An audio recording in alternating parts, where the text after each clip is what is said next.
J'aimais quelqu'un de toutes mes forces. Je savais que je l'aimais, mais si je m'interrogeais pour savoir ce que je savais quand je me disais que je savais que je l'aimais, je ne savais rien.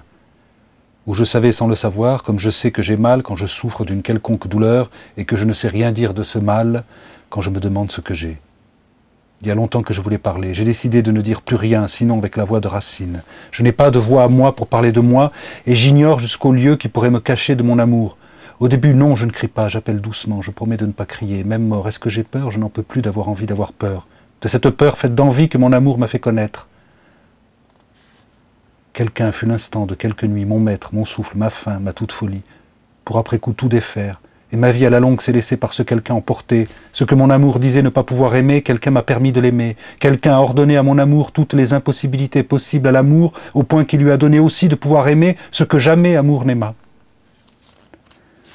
J'aimais quelqu'un, quelqu'un n'est plus. En silence, mon âme court à l'abîme en le sachant. Ma folie furieuse poursuit la route que l'on barre. L'amour fait des bonds à la surface et tire les larmes de quelques spectateurs restés sur la rive. Retour, phare dans la nuit, yeux gonflés et rouges, toute béatitude laisse des traces. Pensées flottantes dans mon esprit pour toujours et bientôt devenues énigmatiques. Reste de mystère que personne ne saura plus interpréter correctement. Souvenirs absurdes, mémoire morte. Comment as-tu pu l'aimer? Quelle drôle d'idée, incompréhensible.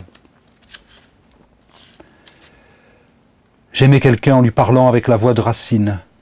Je me souviens de quelqu'un, même si j'en dois perdre jusqu'au souvenir. Quand la nuit vient et que le sommeil s'empare de moi, je couvre de baisers son corps qui n'est plus. Chair vivante, image peinte, quelle sorte de corps ai-je aimé dans l'amour? Sans domicile fixe, troc miraculeux, âme, chair, pensée, poussière, verroterie contre parole et esprit. J'ai aimé dans l'amour perdre ce que je n'avais jamais possédé. Amulette, phrase toute faite, pensée magique, nervosité, excitation, montrer, cacher son corps, la voix tremble, les mains, le cou, la poitrine en sueur.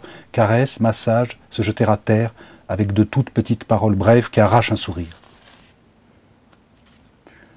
Souvent je pense à ceux qui m'ont aimé comme si j'avais été le seul qui avait aimé et qu'eux étaient restés à attendre quelque chose qui ne venait pas. Des années sans aimer, tout en croyant que je devais faire l'amour qui me persécutait. Course blanche, des vies entières à attendre ou à fuir ce qu'on ne connaît pas encore. D'autres cessent d'aimer tout à coup. Il se pourrait alors que l'idée même de l'amour n'est d'application que pour d'autres qu'eux.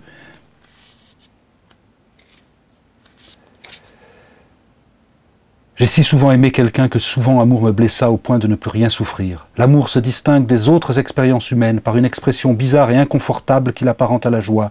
Comme si la joie avait un corps, le mien ou le sien. La joie de l'amour se manifeste dans l'expression du visage, par exemple, ou dans le comportement et dans les façons de parler. J'aime, dit-on, mais où? L'amour en moi a tout l'air d'un non-sens. L'amour n'est pas localisé, même lorsque l'événement qui lui donne naissance est localisé. Par exemple, lorsque je me réjouis de revoir quelqu'un que j'aime. Lorsque je dis j'aime, je n'assigne pas une cause à l'amour. Ou dans j'aime quelqu'un, ce quelqu'un est l'objet et non la cause de l'amour. En disant je suis malade d'amour, je n'assigne pas non plus une cause à l'amour. Mais pourquoi utiliser les mots souffrance ou maladie pour l'amour comme pour la douleur? L'amour n'est pas non plus un sentiment, expliquait Wittgenstein, on met l'amour à l'épreuve, pas la douleur. J'aimais quelqu'un de toutes mes forces que j'ai fini par trahir. 3 fois tu me renieras, dit Jésus à son ami avant sa mort, sans doute parce que dans l'amour il existe un texte angoissant que je n'ai jamais eu le courage de lire jusqu'au bout. Ce texte est écrit depuis que nous nous aimons, depuis que nous nous déchirons, depuis que nous pensons que tout ce qui peut ressembler à une recherche de souffrance est parfois un moyen de sauver notre esprit. L'amour m'a dit, tu ne me connaîtras qu'après mon départ, tu ne me connaîtras qu'une fois le but atteint.